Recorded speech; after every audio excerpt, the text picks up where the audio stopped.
Good morning to you. Mark Suttoth, HurricaneTrack.com here. Time for the Fiona update here. Now it is Sunday, the 18th of September 2022. Lots to talk about with Fiona and where it's headed, what the impacts are currently, and what we expect those to be over the coming days. I'll show you some of the cams that we have down in the area from some of our supporters, and as well as, like I mentioned, where this looks like it's headed over the next several days. All right, let's get on with it. Get rid of me. And let's jump in here and look at the satellite animation. There it is down in the Caribbean. Better organized than it ever has been, but it is not rapidly strengthening or anything like that, contrary to what the GFS was suggesting. It is, almost a hurricane, but not quite there. And we'll look at a close-up visible satellite shot in just a minute, which is more helpful. Tropical wave here, tropical wave there, a disturbance here, a disturbance there. You get the idea. Nothing else really looking like it's going to develop anytime soon. We still have all of this prolific, dry air, very stable air out in the deep tropics.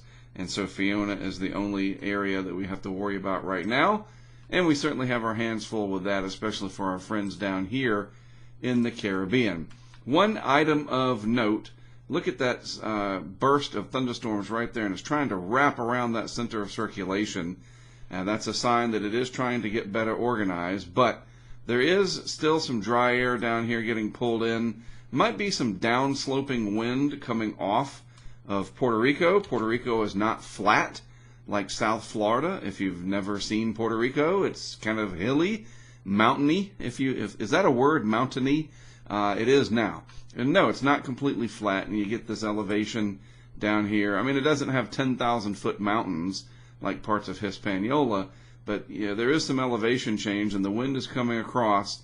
It has to go up and over those mountains, then it comes down, it sinks, compresses, dries out a little bit, and that might be helping to disrupt this core that is trying to get going just a little bit. And then there's just probably some mid-level dry air lurking in the area, and it does also come off the eastern side of the Dominican Republic over here, where there are higher mountains. And that downsloping wind tends to dry out just a little bit as well. Just speculating here as to why this is not rapidly intensifying. Not that anybody's complaining about it, because they certainly have a mess on their hands down here with these other areas of deep thunderstorms that are impacting the Virgin Islands and elsewhere in the Caribbean. And we can see that reflected really nicely here. Let's let this load in.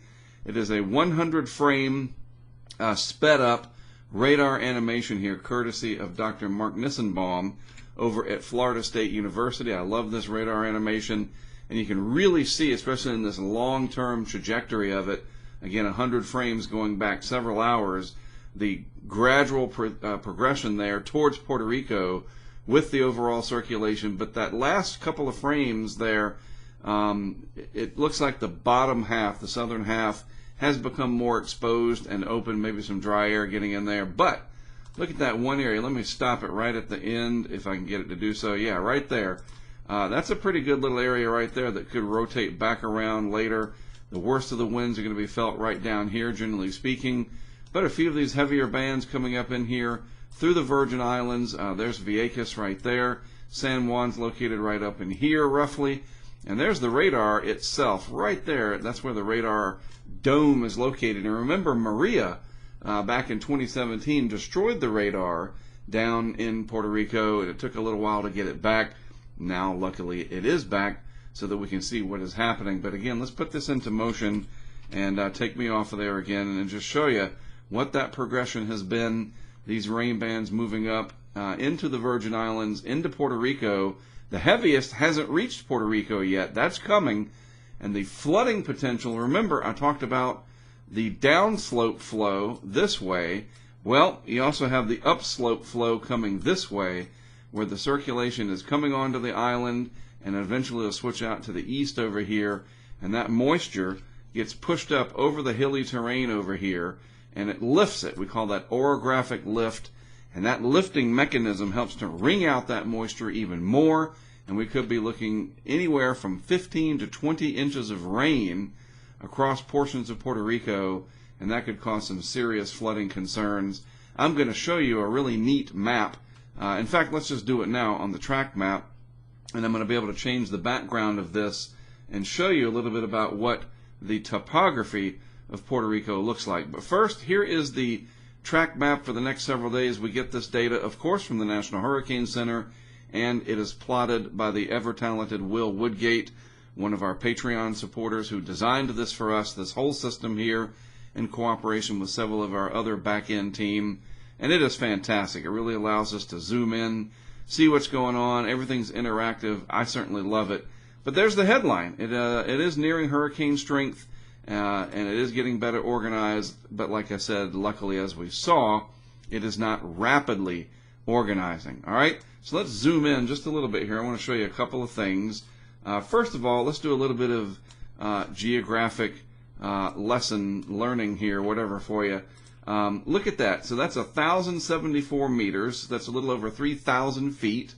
All right, there's a 900 meter peak right there. 600 meters. You get the idea. Another 900 right there. And I mean, come on. How cool is this for an interactive map? More than just tracking. You've got information in here that's very helpful. So just a huge round of applause to our back-end team for making this available. This is so very valuable. And it's all part of our Patreon insider site, HurricaneTrack.com. On the insider site, we all go there and we can check this out. And this is extremely helpful because that onshore flow, remember those bands coming through this way, you will lift that moisture up over this terrain here and wring it out. And some of those peaks there, you know, are fairly high up. 3,000 feet is not flat, last time I checked. And furthermore, and this is very important as well, we'll zoom in even tighter, you get an idea of some of the hydrologic processes that are going on here. Look at these different rivers and these valleys, and what happens? Rain is going to drain down into these river systems. These lower elevation areas are going to try to make their way out to the ocean, and so that could cause a lot of flooding problems. You squeeze it in there, you force it in there, these guts and gullies as they are called. Very, very problematic. There's a lot of smaller towns and villages, and we saw when Maria impacted this area so devastatingly back in 2018, the flooding was just absolutely horrifying. Nothing like that this time, we hope. But remember, hope by itself is not a good plan. You've got to be ready to move to higher ground, get out of the way of these potential flood areas. And as you can see too, the track map shows the center itself, the eye, if you will, that I just showed you on the radar there, which is currently sitting about right over here. I don't know if it's going to make it that far to the west. I think it might come over here on the eastern side of the cone. We'll see. We saw the radar earlier. But this is the official track map. That's what it looks like going forward. By the way, why is it off-center? This is from the 5 a.m. advisory, the track line, going out to 5 days. This is the current position as of 8 o'clock Atlantic Standard Time, so 3 hours later. So it was, as we can see if we zoom back in, slightly south and west of the official forecast track going forward. Not really much difference there. And that's the center of the storm. And if we just go back to the radar real quick, you can see the center is not itself even, we'll just make it a smaller set of frames to make it not so flickery. The center is not a little dot. In this case, it's fairly large. And, I mean, it might be wobbling over towards the southwest side. Hard to say for sure. It doesn't really matter because, look, that's where all of the impacts are on that right-hand side anyway, where the worst of the weather is. All right, go back to the map real quick. I want to show you some of the cams that we do have down here. This is from Carlos in San Juan. Kind of breezy there, as you can see, and a little bit wet. Not much traffic at all, which is a good thing. I've been down there a couple of times, and it gets pretty hairy out there. Hey, there's one car right there. And the really heavy stuff has yet to arrive for what it's worth. Over here, Charlotte Amalie in that area, and just the general St. Thomas region. Again, a little breezy. Nothing ridiculous, of course, because the wind field is not very broad. It's not a very strong system.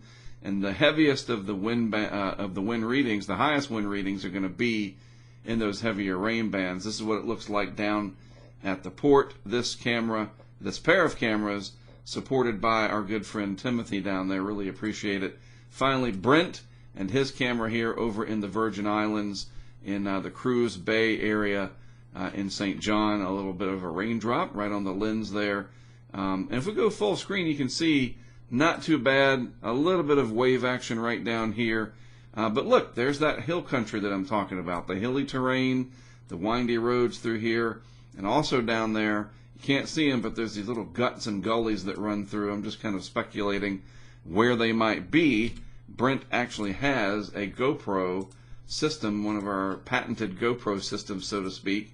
I mean, it's not really patented because GoPro's GoPro, but you know what we do. He's got one of them sitting out there on one of those gullies, or guts as they call it locally, to see if it does rapidly fill up and start to flood. So we've got it covered, and of course you might already know it's on our YouTube public-facing stream. We've got this whole thing running with all these different cameras up there, the radar scope. That is on YouTube live right now, our live coverage in the background. You can just keep it on and see what's happening with it. Speaking of what's happening, what will be happening over the next several days? Well, GFS from 6Z this morning, so not one of the major synoptic runs, which is 12Z and 0Z. Those have the most amounts of data from the various balloon launches, upper air data, and other stuff. The 6Z and the 18Z, not as robust, but they are certainly still valuable. So let's take a look. I did a pretty good job there. This is valid right about now. If we can use a color that'll show up, that would be helpful. This is valid right about now, 12Z. And I'm cutting this at this is about 1318Z that I'm putting this together. So pretty darn close. 991 the GFS was saying, and that's pretty much where it is. This is the 10-meter wind field, and it's doing pretty good there. It's got a pretty good representation of what is happening with Fiona. So if we move this out, GFS scoots it right across the southwest part of Puerto Rico, then through the Mona Passage there by this evening. And then through the overnight hours tonight into early Monday, it starts to really deepen it or strengthen it very quickly. Will that happen? Or is the GFS just overdoing it? Certainly, I have no crystal ball, and I can't tell you for sure if that's going to happen. But let's just look at one reason why it might be showing this. We go to upper dynamics, and let's look at the 200 millibar wind by itself. And we look at this, and there's good outflow, as we call it. The center of the anticyclone is down here, so it's not in the best area, but pretty good outflow overall. No shear coming in from the side, and we can see the shear if we also switch over to the 250 to 850 millibar wind shear. It's generally favorable. It's not coming right at it like that. Again, the upper level winds are fanning out generally in a clockwise fashion, way up high, and the difference between the low levels and the mid levels and the upper levels are not strong enough to tear it apart, so the GFS is deepening it. Now, I want to show you something that I think is really interesting about how these models work. This is what it looks like projected out about a day. Pretty favorable, and the GFS has it down to about 964 millibars with a big old area of high pressure sitting above it. This is what that same model showed. Let's go all the way back to 12Z Monday. This is what the model showed.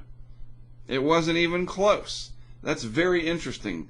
That's where it would have been located, and there was nothing but westerly winds coming through here, cutting right across. So from Monday to Sunday, and this is valid at that same time. You understand what I'm saying? So if we go back to the current time, the 6Z run from today, look what it's got. A completely different setup in reality than what it was forecasting 6 days ago. So in just 6 days, we went from highly unfavorable to, a very large upper level anticyclone above the system, allowing a hurricane that wasn't even anywhere in the model guidance, and it wasn't on the Euro either to speak of, just saying, all of a sudden there it is. So it just goes to show you how quickly sometimes things can change. Let's go back down here to the 10 meter wind that I was showing you. Drop me out again, and let's progress. So this goes on up. There is a weakness in the subtropical ridge, and the alleyway is generally through here, roughly speaking. And Fiona looks like it's going to take that route and head on out as it deepens. I mean, that's a solid Category 4 hurricane if it does come to fruition, that it strengthens that much. And just again, real quick, what does it look like in the upper levels at 100 hours out?